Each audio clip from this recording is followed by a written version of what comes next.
Fala moçada, tudo bem? Professor André Braga falando. Hoje nós vamos trabalhar filosofia, período helenístico. Portanto, é o período já de decadência de como a gente entende a Grécia Antiga, né? Aquelas cidades-estados independentes entre si, mas com grande poder ali na região da Grécia. Agora elas estão decadentes. Elas brigaram muito, a gente já vimos isso na aula de história também, elas brigaram muito entre si, deu brecha para que outros impérios a invadissem, né? Primeiro o persa, depois o macedônico com Filipe e depois seu filho Alexandre o Grande. E esse período da filosofia que nós vamos trabalhar é o período do domínio macedônico na Grécia. É o período, portanto, em que o Império Macedônico vai até o Oriente, às portas das Índias, e é barrado ali pelo Império Hindu, ali por volta do século IV a.C., tá bom? Esse é o contexto. E basicamente, uma corrente filosófica, quando ela surge a partir da confluência de ideias distintas. E distintas não necessariamente contrárias, né? Essa não é diferente. Nós temos a junção de um pensamento ocidental, tendo na Macedônia, na Grécia, uma das suas vertentes, e a outra um pensamento oriental. Todo o Oriente, digamos assim, conhecido pelos macedônicos, pelos gregos, juntando toda aquela reflexão, foi produzida uma nova corrente filosófica, digamos assim, que a gente chama de helenismo. No mapa que vocês podem ver agora, está aí a extensão de todo o Império Macedônico, na sua plenitude, né? Foi no século IV, como eu falei, antes de Cristo. Ele sai da Macedônia, desce ali pela Grécia, chega até o atual Egito, a partezinha ali do Oriente Médio e vai até as Índias, as portas das Índias, né? E onde é barrado, digamos assim. Pois bem, é nesse contexto que surge essa corrente filosófica. E é uma corrente filosófica que tem algumas características gerais. Na verdade, são 4 subcorrentes, pensamentos dentro dessa corrente, vamos classificar como a gente quiser. Mas são 4 vertentes de pensamento helenístico que a gente vai trabalhar aqui, que são os que são cobrados nos vestibulares, tá? Mas cada um desses, que tem um pensamento específico, na verdade, tem uma ideia única, que são as características gerais. Sai nessa corrente filosófica aquela preocupação que os filósofos gregos tinham com a ideia do bem viver social, do bem-estar, da formação das cidades, da atitude da pessoa enquanto cidadão daquela cidade, preocupado com a organização da polis. Isso sai, isso não tem lugar nessa filosofia. O que vai entrar agora é o que eles chamavam de ataraxia, ou, em outras palavras, uma certa preocupação com a paz de espírito pessoal. Percebam que sai um elemento, de certa maneira, coletivo, social, e entra um elemento individual. Ou seja, a preocupação é com a paz de espírito de si próprio, da pessoa, de um indivíduo. Isso é muito interessante. Eles, portanto, negam alguns elementos da filosofia anterior. Isso está muito claro. Porém, tem uma influência aristotélica aí muito importante. Quando Aristóteles vai buscar eudaimonia, que é a felicidade, né, como uma atitude ética, eles também estão buscando a felicidade, uma felicidade própria, que é buscada através da paz de espírito, digamos assim. Então, todas as correntes helenísticas vão trabalhar a partir desta perspectiva, buscando a paz de espírito.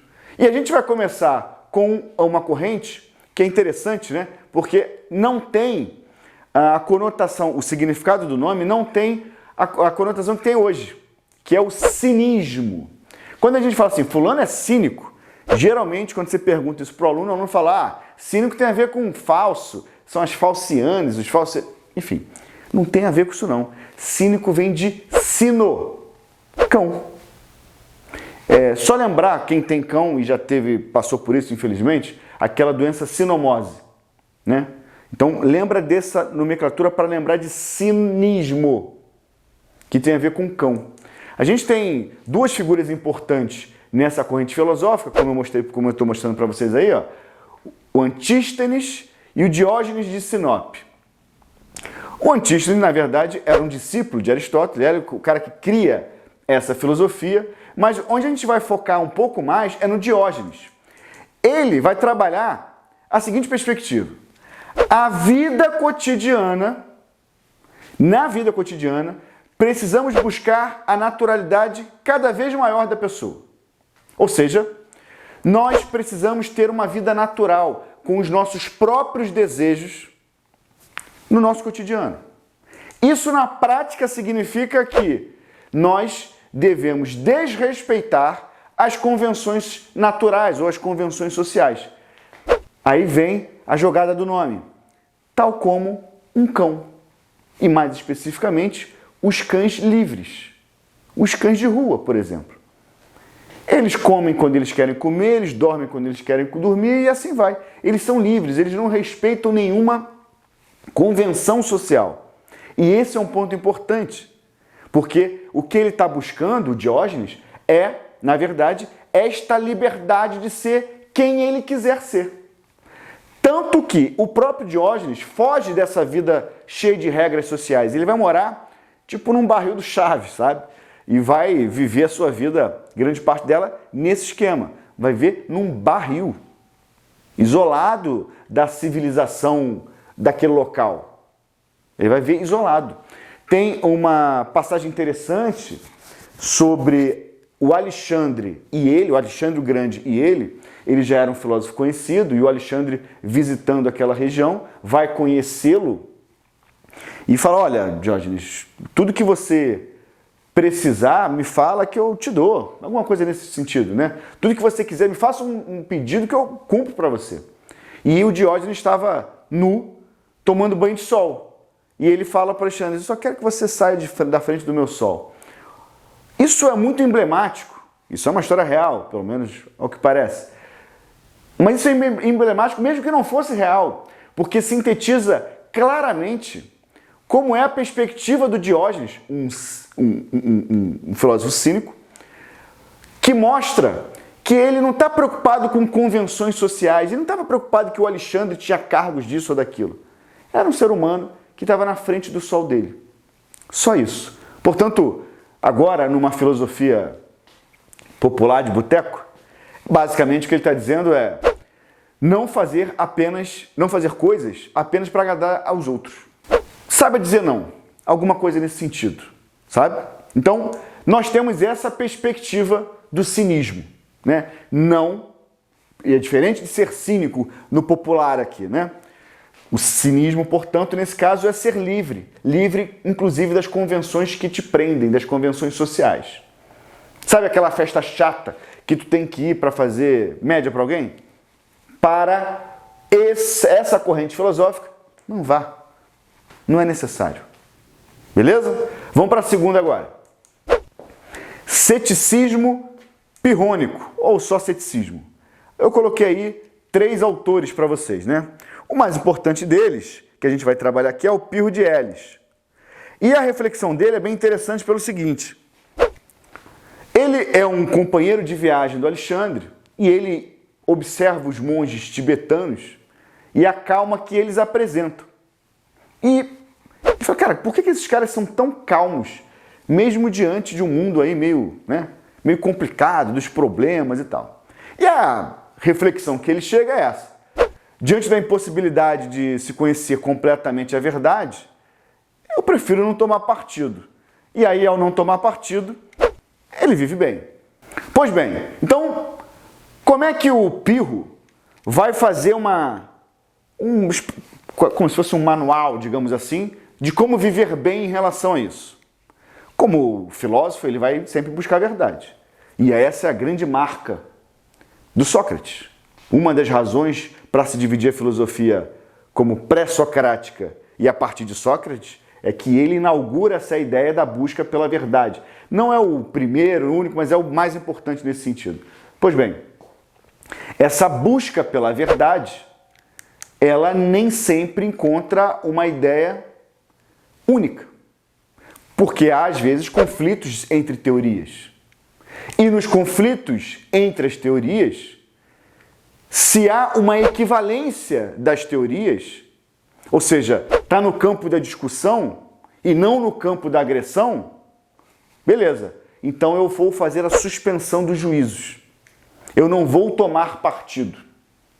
Eu não vou julgar.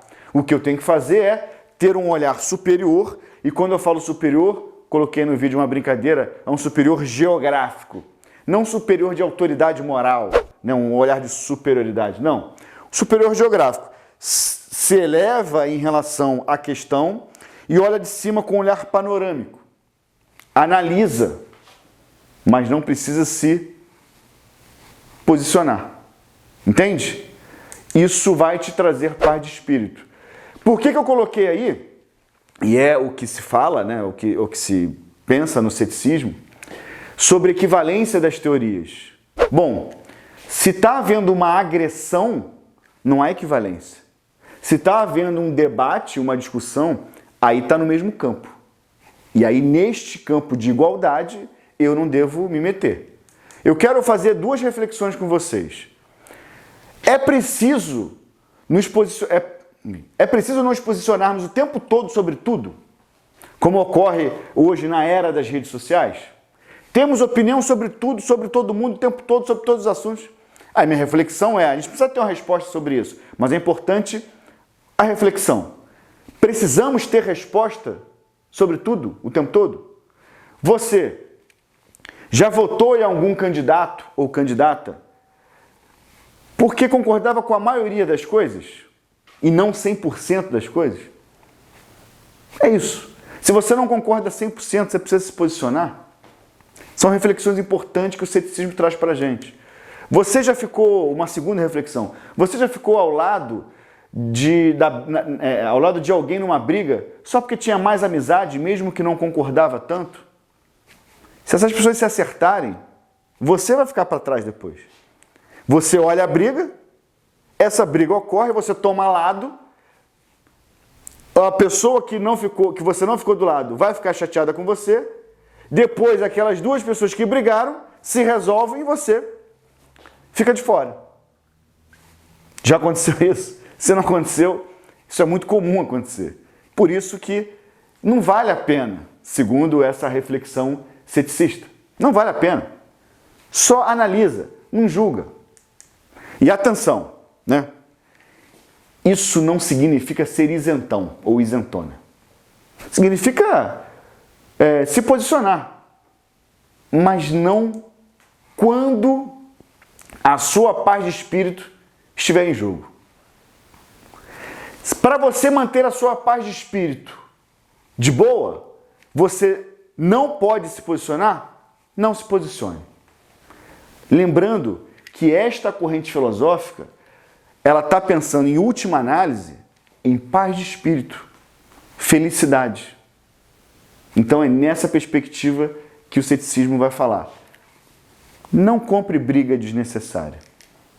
Na impossibilidade de conhecer a verdade, não compre essa briga desnecessária. Com essa informação, a gente consegue matar essa questão mole, mole, fácil, fácil. Olha aí. Enem 2016. Pirro, quando vê Pirro na questão de filosofia, é ceticismo. Pirro afirmava que nada é nobre, nem vergonhoso, justo ou injusto, e que, da mesma maneira, nada existe do ponto de vista da verdade, que os homens agem apenas segundo a lei e o costume, nada sendo mais isto do que aquilo. Ele levou uma vida de acordo com esta doutrina, nada procurando evitar e não se desviando do que quer que fosse, suportando tudo, carroças, por exemplo, precipícios, cães, nada deixando ao arbítrio dos sentidos. Beleza, vamos para o enunciado. O ceticismo, conforme sugerido no texto, caracteriza-se por, letra A, desprezar quaisquer convenções e obrigações da sociedade. Não é isso, né? Atingir o verdadeiro prazer como princípio e o fim da vida feliz. Ele também não está dizendo isso. Defender a indiferença e a impossibilidade de obter alguma certeza? Bingo! Moçada, é esse o ponto do ceticismo. Diante da impossibilidade de se identificar ou ter certeza sobre as coisas, sobre algo, se abstenha. É sobre isso o ceticismo. Vamos ver porque que a D está errada. Aceitar o determinismo e ocupar-se com a esperança transcendente. Ele não fala em determinismo. A gente vai até ver uma outra corrente helenística que trabalha um pouco mais sobre determinismo, aceitar as coisas que são inevitáveis, né? Mas não é o caso deles. É agir de forma virtuosa e sábia a fim de enaltecer um homem bom e belo. Em nenhum momento eu falei sobre beleza, sobre homem bom, né? A gente não falou sobre isso, falou única e exclusivamente de aceitar, de não se indispor diante da impossibilidade de se obter certezas. Beleza? Pois bem, vamos agora para uma terceira corrente filosófica. Vamos falar então de estoicismo. Esses são os principais filósofos estoicos, né? E quero chamar a atenção aqui, em especial, do Marco Aurélio, que talvez seja a figura mais famosa, que é o imperador romano. Portanto, o estoicismo influencia Roma. É uma filosofia, uma corrente, uma doutrina filosófica que chega em Roma e influencia sobremaneira a forma de alguns romanos, pelo menos, refletir sobre a vida, pensar. E o estoicismo, ele tem uma questão que é muito relevante. Tudo tem uma razão para ocorrer. E eu poderia colocar aqui muito tranquilamente, tá? Sobre estoicismo, inclusive. Poderia completar aqui. Tudo tem uma razão divina para ocorrer. Se tem uma razão divina para ocorrer, mas que não seja divina, né? Tudo tem uma razão para ocorrer. O que é inevitável não tem como eu mudar. Portanto, eu não vou me preocupar com coisas que eu não consigo mudar. Essa é a reflexão estoica. Eu consigo evitar a velhice? Então, por que eu vou me preocupar com isso? Eu consigo evitar a morte, pelo menos na maioria das vezes, em causas naturais, por exemplo? Então, por que eu vou me preocupar com isso? Agora, aquilo que eu conseguir mudar, eu preciso ter coragem. Entende? É resiliência para aceitar aquilo que é inevitável e coragem para mudar aquilo que eu consigo manipular, que eu consigo mudar. Esse é o norte central do estoicismo. Beleza? Ela também é conhecida por conta disso como filosofia da coragem, porque ela nos remete a essa coragem de mudar aquilo que é possível de ser mudado. E aí assim, mas por que os caras defendem isso? Porque ao aceitar aquilo que é inevitável, você não vai se preocupar à toa. Com isso você consegue a sua paz de espírito. Percebam que as três correntes que a gente viu até agora, todas elas vão falar um monte de coisa para chegar no final a paz de espírito. Um é supressão dos sentidos, outro é supressão dos juízos, não vou julgar nada. O estoicismo é a supressão dos sentidos em relação às coisas inevitáveis. E o cinismo é em relação às questões sociais, não ter que poder falar não para alguém, entende? Então assim, percebam que os três até agora têm a ver com paz de espírito, cada um do seu jeito, né?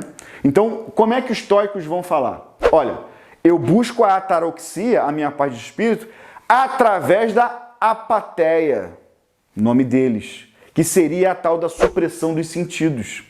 Tentar ignorar os sentimentos negativos, principalmente aqueles que a gente não consegue evitar. Daquilo que a gente não consegue evitar. E aí tem uma frase minúscula que sintetiza muito claramente isso para mim. Domina-te e suporte. Ou seja, domine seus sentimentos que você vai suportar esse processo. Sacou? Esse é o ponto central. Isso não significa que você vá sentir dor. Quando eu falo dor, não é necessariamente dor física, né? Pode dor de um sofrimento, de uma perda, de resolver um problema. Isso vai rolar. A questão que o estoicismo está pregando é: a dor vem, mas o sofrimento que você vai ter, principalmente a intensidade e a quantidade, é, de certa maneira, escolhas suas. Não quer dizer que é fácil fazer isso, mas são escolhas suas. Uma coisa que é importante, eu falo sempre no primeiro dia de aula de filosofia. Não concorda com o filósofo? Ok, mas tem que entender. Porque é entendendo que você vai conseguir matar a questão na prova. Beleza? De boa? Então vamos tocar. Com essa informação sobre o estoicismo, a gente consegue matar essa questãozinha aí de 2012, da UFSJ. Olha só. Sobre a ética na antiguidade, é correto afirmar que, olha a letra A aí, o ideal ético perseguido pelo estoicismo era um estado de plena serenidade para lidar com os sobressaltos da existência. Bingo! Se eu cortar essa última partezinha aí, sobressaltos da existência, e colocar no lugar serenidade para lidar com seus BOs, dá no mesmo. Para lidar com seus problemas, dá no mesmo. Se você ficar preocupada com tudo o tempo todo, quando você tiver que tomar uma decisão e resolver seus problemas, você não vai conseguir, porque você vai estar nervosa, vai estar nervoso. Então serenidade com aquilo que você não pode mudar. Para que aquilo que você consiga mudar, você consiga fazer com tranquilidade. Não tranquilidade de ser calmo, mas com inteligência. Beleza? Vamos agora para a última corrente filosófica do helenismo, chamada epicurismo, que tem esse nome por conta do Epicuro. Ele vai pregar, basicamente, como vocês podem ver aí, temperança, prazeres com moderação e simplicidade. O que, na verdade, moçada, são sinônimos, basicamente, né? Temperança é aquela coisa de não exagerar, ficar mais tranquilo, ficar mais vara curta, aquela coisa toda. Prazeres com moderação, e aí é interessante esse ponto. Eu coloquei até na tela para vocês, olha. O epicurismo é igual ao hedonismo?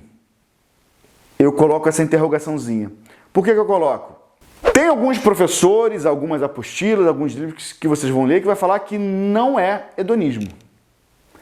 Mas já caiu em questão de vestibular, 2010, dizendo que afirmando que era hedonismo e aquela opção era correta. E aí a minha reflexão, tá? Sobre minha conta e risco. É hedonismo. Sim, é hedonismo. Só que cuidado, porque o hedonismo, como eu coloquei aí, ó, significa prazeres carnais, mais imediatos, materiais. Não é um prazer que você obtém através da oração. Não, não é isso. Atenção, porque esse tipo de prazer ligado às questões materiais, ao prazer carnal, aquela coisa toda, corpóreo, sensitivo, né, das sensações, isso pode levar ao vício e pode levar a danos pessoais. E esse é o ponto do Epicuro. Ou seja, é não levar esses prazeres carnais, mundanos, digamos assim, ao ponto de te viciar ou te danificar seu corpo, sua mente. Compreende? Então, é hedonismo? É hedonismo. É buscar o prazer pessoal. Beleza, de certa maneira sim. Mas cuidado com o exagero. Então é e não é ao mesmo tempo hedonismo. Compreende? Então, o que eu recomendo? Tem 12 anos que isso não cai no vestibular. Vai fazer 2 anos agora. Essa afirmação. Se cair, vê as outras opções e vai por eliminação. Sacou? Então, atenção nisso, tá? Muita atenção nisso. O Epicuro tem uma passagem muito interessante do professor Clóvis de Barros, um filósofo, desses filósofos mais famosos brasileiros atuais, né? E ele conta uma passagem que para mim é emblemática sobre Epicuro. Ele conta do falecimento da mãe dele, do Clóvis de Barros. Ele está no enterro e ele sente um cheiro de uma flor muito específica e ele está arrasado, obviamente, pela morte da mãe. Mas ele sente um cheiro de dama da noite, uma flor que exala um cheiro muito forte, e ele vai procurando o cheiro e aquele cheiro, num dado momento, lhe dá um momento de felicidade, mesmo diante de uma tragédia humana, de uma tragédia pessoal, que é a morte de uma mãe. Pois bem, a reflexão que ele faz brilhante, como sempre, ele traz Epicuro para refletir sobre essa circunstância que acontece com ele. Ele fala, olha, eu senti prazer, felicidade, enfim, num momento ali, porque eu senti um cheiro agradável, que me remete a um momento de felicidade e tal, porque eu cultivo hábitos simples. E só quem cultiva hábitos simples consegue sentir felicidade com poucas coisas. E esse é o ponto de Epicuro. A temperança, a simplicidade se dá por cultivar hábitos simples. Porque quem cultiva hábitos simples se satisfaz com pouco. Isso é suficiente para ser feliz. Imaginemos aquelas pessoas que só são felizes com festas caríssimas, com presentes caríssimos, com carros, não sei o quê. Para superar esse nível de felicidade, sempre será necessário um nível de desejo de consumo maior. Então, quem está muito feliz com um cafezinho preto e o bolinho de chuva da avó, quando faz lá 4 horas da tarde, qualquer coisa é capaz de fazer essa pessoa feliz, porque é simples, é um hábito simples. E o Epicuro vai trabalhar exatamente isso. A paz de espírito dele vai se dar pelo cultivo de hábitos simples e, portanto, você consegue ser mais feliz ou ter mais momentos felizes por estar acostumado à simplicidade dos momentos felizes. Com isso, a gente consegue matar essa questãozinha de Epicuro 2014 que caiu no Enem. Alguns dos desejos são naturais e necessários. Outros, naturais e não necessários. Outros, nem naturais, nem necessários, mas nascidos de vã opinião. Os desejos que não nos trazem dor, se não satisfeitos, não são necessários. Mas o seu impulso pode ser facilmente desfeito, quando é difícil obter sua satisfação ou parecem geradores de danos. No fragmento da obra filosófica de Epicuro, o homem tem como fim, letra A, o alcance do prazer moderado e a felicidade. Bingo!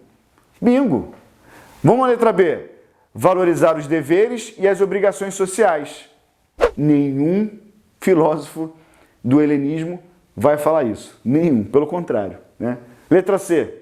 Aceitar o sofrimento e o rigorismo da vida com resignação. Atenção, isso poderia ser confundido com o estoicismo, que não é o caso do Epicuro, mas também não é bem assim, aceitar o sofrimento e o rigorismo, com rigor. O rigorismo que deixaria essa questão errada até para o estoicismo, tá? Mas no caso do Epicuro ela está errada porque o Epicuro não fala sobre isso. D. Refletir sobre os valores e as normas dadas pela divindade. Em nenhum momento o Epicuro vai falar em divindade, que temos que aceitar aquilo que Deus pregou pra gente, tá? Letra E, para finalizar. Defender a indiferença e a impossibilidade de se atingir, o saber. Moçada, esse não é o epicurismo.